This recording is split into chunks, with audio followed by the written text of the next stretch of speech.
Okay, all right, with that, let's shift our focus to our person of interest joining in this morning. 10 years ago, a shy 10-year-old from Bengaluru stood on the Indian Idol Junior stage. She didn't speak Hindi, she didn't grasp the magnitude of the moment, but she sang with all her heart and India felt it. Just like that, Anjana Padmanabhan has become the first Indian Idol Junior winner. This happened in 2013. Cut to 2024 now. In her early 20s, Anjana finds herself performing at Times Square, New York City, celebrating 10 years of Diwali.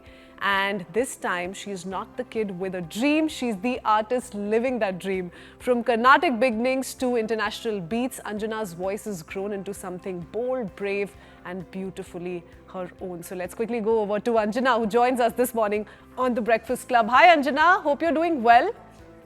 Anjana, let's start with, how the journey has been for you. The last few years have been phenomenal, isn't it? From winning the inaugural Indian Idol Junior at just 12 in 2013 to now performing at Times Square, New York City. Take us through the last big appearance and what was that feeling like?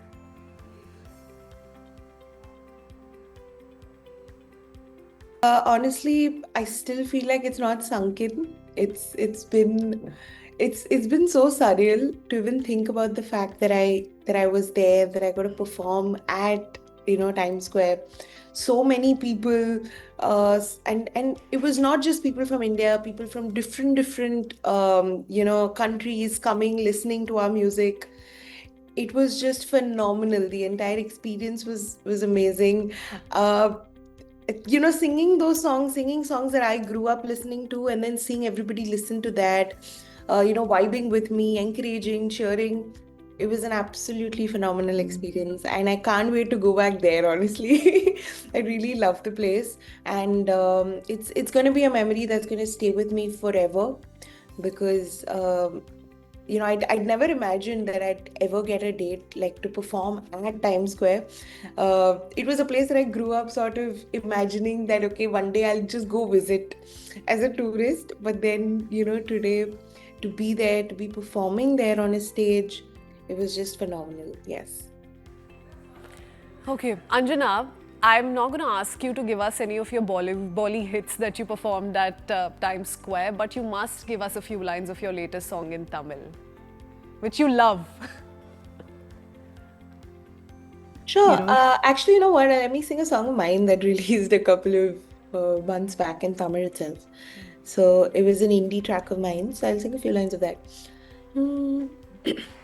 பாடல் வரிகளை போல் மிதந்து சென்றான் இவன் எழுதுகோள் எழுதியே இடைவெளியின்றியே பதறாதே காகிதமே பறக்காமல் எங்கிருப்பதே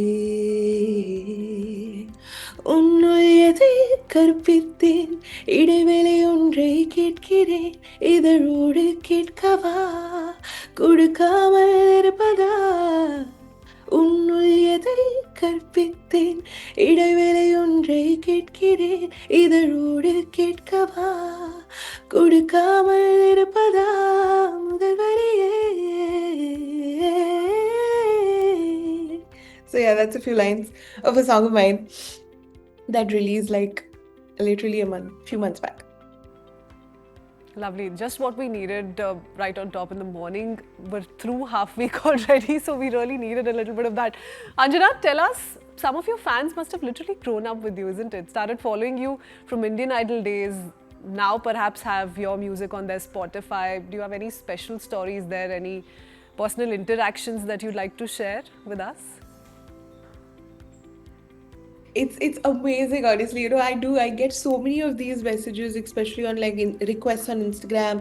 And then I know a few people, like I have honestly seen them, of course online, but like I've seen them sort of, being a part of my journey since I was a kid. Like I still remember when I used to like, Facebook that time, because Instagram wasn't the thing when Junior happened. Yeah. So I know people that used to comment on my Facebook ID to what they're like, they've also transitioned with time across social media, across pages, and then they comment now on Instagram, they send messages.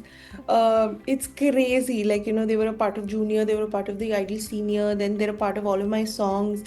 They're a part of all of, these kind of milestone performances. They're very relentlessly commenting on every post, and they share everything that I put out. It's crazy, genuinely, the amount of love that I receive. Anjana, now tell us about how music came to your life. So, a lot of people, music runs in their family. Sometimes it's their dream which is given wings by their parents. What was the story here? So it started off, of course, when I was about 7 or 8. In my house, obviously, there was a lot of music that we used to consume as a family. My dad, of course, played a lot of music from especially the eastern and the northern part. So there was a lot of Hindustani classical music. There was a lot of Bollywood music in general at home. But my mom, of course, being from Tamil Nadu, she used to play a lot of Carnatic music, a lot of stuff like that. So I was introduced to a lot of different kind of genres when I was growing up, and then they realized that I'd keep humming something, or if I listen to something, I'd hum. So they realized there's something. So let's put her to some kind of music class as a child. So they put me into like Carnatic music classes when I was about 8. And then my mom secretly recorded a video of me singing. She sent it to a Tamil reality show when I was 8, which is called Super Singer, which I did. And then I somehow, just beautifully, I've made it till the semifinals of that show. It's the first time I've ever got on stage, first time I've ever singing. I've not learned anything properly, nothing formally. And I've just gone on stage, and then I've, ended up singing. And I've made it till the semi-final. So it was a big deal for me. It gave me so much of confidence as an artist that okay, music is something that I can try and do. So And then that's how it began. Anjana, we've run out of time. We don't have too much time, unfortunately. But if I were to ask you before we let you go, if we were to ask you how you define your musical journey with a song, with a line, what would it be? was like a but finding a song, honestly, to describe my musical journey is very difficult because I feel like every song is sort of something that relates to some part of my life. But if I have to really describe my entire musical journey in like literally a word, it would honestly be it's a very simple word. It's dream, because when everybody goes to sleep, they're thinking of what their life would be someday. There is some sort of hope. There's some sort of image that every individual has as to, I want to do this, and this life that I'm sort of doing right now, everything that I do every day, was sort of what I had as a child when I was 8. So every day I wake up, every day I think, this is what I'm going to do. And today I'm doing that. So just the fact that I can get up every day, do music in itself is very special to me. And there's no better way that I can explain what it truly means. It's how I think about anything in life. Any emotion is because of music. Anything is described through music. If I'm sad, there's a song. If I'm happy, there's a song. I think it's pretty much for every person. But then for me, it's also from the perspective that I'm creating that. So that's what it would be for me if I have to really sum it up. Anjana, what was it like performing alongside some of the international artists? Tell us about your collaborations, your interactions at Times Square. What was it like? It was phenomenal, actually. So, the event was initially supposed to be happening on October 12th, and then because of weather reasons, it got pushed to November. But I'm firstly so glad that it happened on the other date. But just the experience of planning for the entire thing again, putting the entire process again was phenomenal. The artists that came, that performed, that were supposed to perform on the first night as well as the second night, I got to meet all of them. I got to have conversations with each and every one of them. So I got to speak to Raja ma'am. We spoke a lot about what we could do, and we spoke a lot about each other's music. That was an amazing experience that I got to do. I met her for the first time. I've sort of idolized her pretty much all along my life. So to meet her, to have an opportunity to speak to her, to discuss music was phenomenal. Then, of course, the entire collaboration that happened between me and Ashish Bhaiya on the second, the day that the event actually happened, was also phenomenal. It's actually our first gig together, both of us being from Indian Idol, being from the family, getting on stage together eventually, performing some duets, rehearsing those, it was really amazing. The entire time that I sort of took to prepare for this particular show was crazy. It was almost about 3 months that I took to just visualize, see what we could do, what differently we can do, how the visuals look, what would be the arrangements of what I'm going to be performing. Every single thing was sort of pre-planned, and the planning has been going for almost about 2.5 months. So it's been crazy, honestly. And then to just see everything come together on that day, perfectly was amazing. Lovely. What is it like, though, to be part of the Indian Idol family? You just spoke of Indian Idol and the kind of role that's played in your life, but is this become a community in itself? If yes, what is it like? Well, it's an amazing family, honestly. It's a place where so many people's lives have changed, and I'm one of them, honestly. So when I was a part of the junior season, which was Indian Idol Junior 1, I was about 10. So winning it at that age was completely different experience than what it was now. Obviously, because how you think as an artist when you're a child, when you've grown up, it's very different. The lens with which you're looking at everything is very, very different. But the main key essence of both the seasons, or essence of the show in general, was music, and the fact that we get into this format for about 7 months, 8 months, and then every day we're just thinking about rehearsing. We're thinking about coming together as artists, doing our riyas together. The entire process of just thinking about music, not thinking about anything else. Every week working on songs, working on themes, working on what we can do differently. Especially in the recent season of Indian Idol, I got to do a lot of things which was very different from what the song was. So adding my own stuff into it, creating arrangements, rehearsing with the band. Every single day you're thinking about things like this, which is what is the biggest learning for any artist. And these are things that really help us today when we're performing at places like Times Square, for example, right? We're thinking from that lens. We're thinking from what we can do differently. We're thinking from the fact that, okay, how can we do something with our whatever we're performing? What are we presenting differently? What honesty are we bringing as artists to that particular performance? Okay, Anjana, this is one question I put out to everyone who's come to our show, has a little bit of color they want to put out for our viewers. The one other or the element that you add to your singing that sets it apart, in your view. So, sure. So, honestly, there are a couple of things that I did differently. So, there's one on Idol 14, in fact, there was this clip of me performing an instrument called a kazoo, which went like super viral all over Instagram, of me playing this instrument called kazoo on the song that they disco in front of Sukhwinder Singh ji and the judges, of course.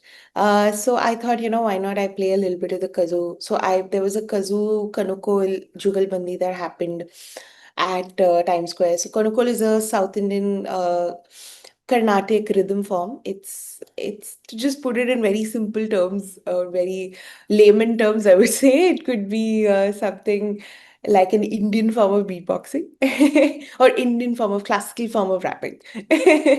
So that Jugalbandi happened. So we had that section. And then since I was a child, I've honestly been surrounded with people of different languages. So I sing in about 14, 15 languages, honestly. So we tried to sing in as many languages as possible. So we did a bunch of South Indian languages. We did Hindi, we did Marathi, we did so many beautiful languages of India. Um, on the stage. So we try to do these things, and then there's obviously a lot of arrangements as an artist that you bring in. What you could do, bringing in fusion, bringing in classical with something that's modern, bringing a modern soundscape to your arrangements, making sure that it's appealing to even younger audiences, and taking your music to genuinely, if I can explain what it means, taking Indian music to a global level, it's sort of what we tried to do. And can we get a glimpse of the Jugalbandi that you just spoke of? Or a song that you keep going back to, perhaps your all-time favorite? Wow. So there's this particular song called Ahate by Agni, this band that I've been listening to since I was a kid. And this song I always listen to, like I usually listen to it almost 4-5 times a week. So I'll just sing a few lines of that. Hmm. आहटें हो रही तेरी दिल के दर पे मेरे तू यही है कहीं ना कहीं आहटें हो रही तेरी दिल के दर पे मेरे तू यही है कहीं कभी मेरे ख्वाब सा कभी उलझे जवाब सा कि चंदा में भी आब सा मेरे जैसा तू कि दरिया का वो एक सिरा के अरमानों का सिलसिला के सहरा में भी आब सा मेरे जैसा तू मेरे जैसा तू आहटे हो रही तेरी दिल के दर पे मेरे तू यही है कहीं ना कहीं. Anjana, what's fascinating is you did not understand Hindi at all. When you first stepped onto the Indian Idol Junior stage, that's where you came from. But now you've been moving across genres, you've been moving across languages so quick, so fine. How did you make it happen? Well, so in the inaugural one, that was Indian Idol Junior 1, it was a little difficult, honestly, because I did not understand Hindi also. So, like the meaning of songs, um, what is the song trying to say? What is the message that the song is trying to convey? I would understand nothing, honestly. So I used to like try and memorize every word, every lyric, sound case up. So, listen to the song and then be like, Acha, this is what is happening. And then I try to sing. But I think that's what the power of music is, honestly. The music and the composition in itself can convey so much to you as an artist. It can give you so much information about what the song is, what the song is trying to say, without you understanding anything. And that's why people, I think, vibe to something that you don't even know. You might not even know a Spanish song, for example, but you'll still connect to it because the music is connecting you to something. So that was basically what it was for me initially. But as time went, I obviously, got more exposure to so many different languages. Tamil is what I spoke at home. Kannada was obviously because I grew up in Bangalore. And then I had a lot of friends who spoke Telugu. I had a lot of friends who spoke Malayalam. My parents briefly lived in Kerala. My dad is from Kolkata. So I got a lot of uh, influence of the East. And then I'm now moved to Bombay. So a lot of Marathi, then Gujarati. So there was a lot of exposure to so many different languages, which sort of, gave me the kick to learn songs in all of these languages. And I always had help from people to, help me with diction, help me with how to pronounce certain words in any language that I'd want to sing in, even Punjabi for that matter. And then Hindi eventually over the years, because I've been singing so much in Hindi post Indian Idol Junior, I sort of picked up the language. I started understanding at a much deeper level what it is, what the song is conveying. Now I obviously don't have that issue that I used to have as a kid. Anjana, you've spoken like a true artist, but thank you so much for sharing the last decade or so of your life, the wonderful moments that you've experienced with us here on The Breakfast Club. Thank you for joining us.